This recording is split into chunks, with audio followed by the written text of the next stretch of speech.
E por isso é que também nós podemos dizer, logo desde a infância, e é verdade, não é só impressão nossa, és igualzinho ao teu pai, não é? Portanto, tem 5 anos e Isso já normalmente percebe. nos defeitos, não é?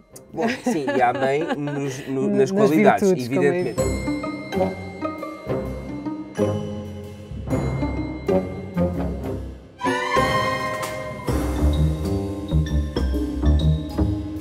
É uma coisa que nós às vezes associamos ou a cinema, ou a livros, ou a escritores, mas é verdade que há pessoas com personalidade múltipla. É uma boa pergunta porque é um tema muito popular e mesmo nas consultas muitas pessoas nos procuram e nos dizem assim: doutor, eu acho que tenho personalidade múltipla. Ou, e eu tão depressa, tão bem como estou mal. Ou um dia acho uma coisa, outro dia acho outra. Será que tenho uma personalidade múltipla?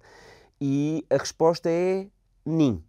É importante primeiro, se calhar, dizer o que é personalidade, porque às vezes as pessoas também não sabem exatamente a que é que se referem quando dizem personalidade. A personalidade é um conjunto de características, não é? De características psicológicas, a que chamamos traços de personalidade, que definem a forma como nós nos relacionamos com o mundo exterior, com os outros e connosco próprios, e que nos definem alguns conceitos morais, alguns conceitos de conduta globais. E essa personalidade vai se desenvolvendo desde a infância até ao início da idade adulta e só está perfeitamente estabelecida, de facto, no início da idade adulta. Alguns destes traços nascem connosco e depois vão se adaptando às nossas circunstâncias? Isso mesmo. Existe uma componente da personalidade que é herdada, que é geneticamente determinada. Nós temos, na verdade, depois estes pequenos traços, que são múltiplos, podem ser organizados em grandes traços, como, por exemplo, extroversão, ser extrovertido ou introvertido, neuroticismo, pensar muito nas coisas de forma ruminativa, será que vou ter consequências negativas ou não, entre outros. E esses traços têm grande conservação biológica, portanto nós sabemos que são grandemente herdados por parte dos pais. E por isso é que também nós podemos dizer, logo desde a infância, e é verdade, não é só impressão nossa, és igualzinho ao teu pai, não é? Portanto, tem 5 anos e Isso já normalmente percebe. nos defeitos, não é? Bom, sim, e a mãe nas qualidades, virtudes, como é evidentemente, era evidente. isso que eu me referia. E, portanto, o que acontece é que há, de facto, uma componente, mas depois isto vai interagir com o ambiente, vai interagir com as experiências de vida, vai interagir com os estilos parentais, com a forma como as pessoas são educadas, quais são os alertas que são permanentemente chamados à atenção por parte dos pais, e isso vai condicionar uma outra componente da personalidade. E, portanto, dizemos que o que é herdado relaciona-se mais com um temperamento, é aquilo que é herdado, e que pode até também ter uma componente afetiva, tipo, sou mais para o depressivo, sou mais para o alegre, sou mais para o ansioso.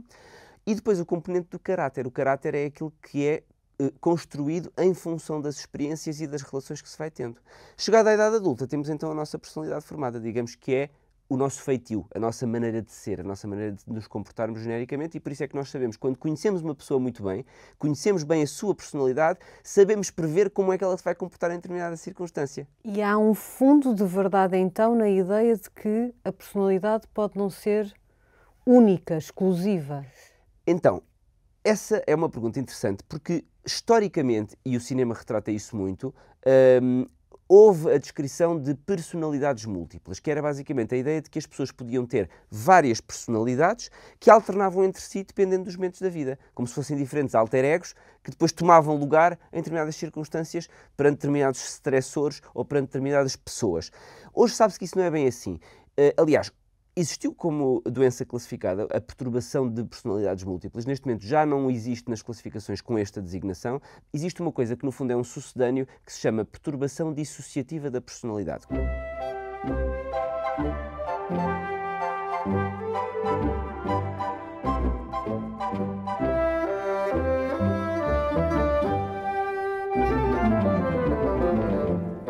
O que é que isto significa? Significa que, de facto, em determinadas pessoas com um perfil que predisponha para isso, com situações adversas na infância, com um stress psicológico mantido ao longo do tempo e que perante determinadas situações muito estressantes dissociam da realidade, vamos dizer assim, e passam a ter um comportamento que não é típico do seu perfil de personalidade. E passam a ter um comportamento durante um período que corresponderia a outros traços da personalidade. Muitas vezes é um comportamento meio automático, por vezes errático, outras vezes não, mas que é diferente do que seria o comportamento típico da pessoa. Portanto, há uma dissociação da personalidade, uma dissociação da identidade e depois, em princípio, passado algum tempo, a pessoa volta à sua personalidade de base.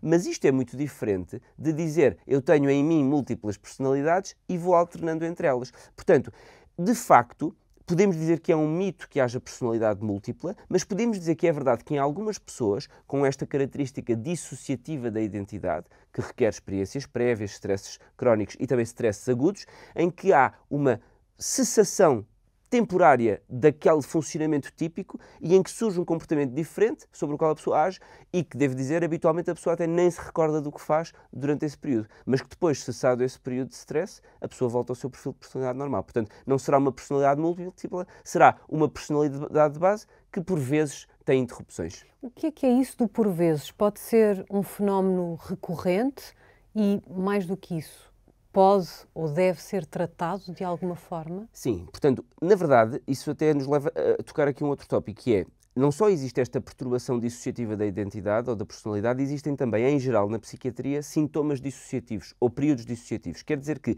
em determinados quadros clínicos, pode ser quadros depressivos, quadros de ansiedade muito intensa, outros, stress pós-traumático, o que queiramos dizer. Há algumas pessoas que, perante um stress muito, muito intenso, na situação em que não se encontram estratégias psicológicas de coping com aquela situação, digamos que a mente não consegue fazer outra coisa senão cortar com a realidade e agir de forma automática, dissociada daquilo que se está a passar. É quase uma questão de sobrevivência? Isso. É como se fosse uma resposta de fuga, mas que tem a ver com a forma como nós estamos ou não em contacto com aquela situação. Portanto, fugimos, mesmo estando lá, digamos assim. Agora, isto pode acontecer em múltiplas situações. Não há dúvida nenhuma que requer tratamento, porque isto é altamente disfuncional. No caso da personalidade, isto é um pouco mais intenso, tem tendencialmente um perfil mais recorrente e habitualmente os períodos são um pouco mais duradouros e têm um impacto mais significativo. Mas no fundo o princípio é o mesmo. Esse tratamento pode ser ajudado com terapia farmacológica, mas o mais importante nestes casos é fazer psicoterapia, porque a psicoterapia no fundo vai permitir criar as estratégias de coping, para já, saber identificar quais são os fatores de stress que habitualmente geram aquela dissociação e, por outro lado, desenvolver estratégias de coping para gerir esses fatores de stress de forma a que não seja necessário dissociar para obter o coping com a situação. Obrigada. Obrigado.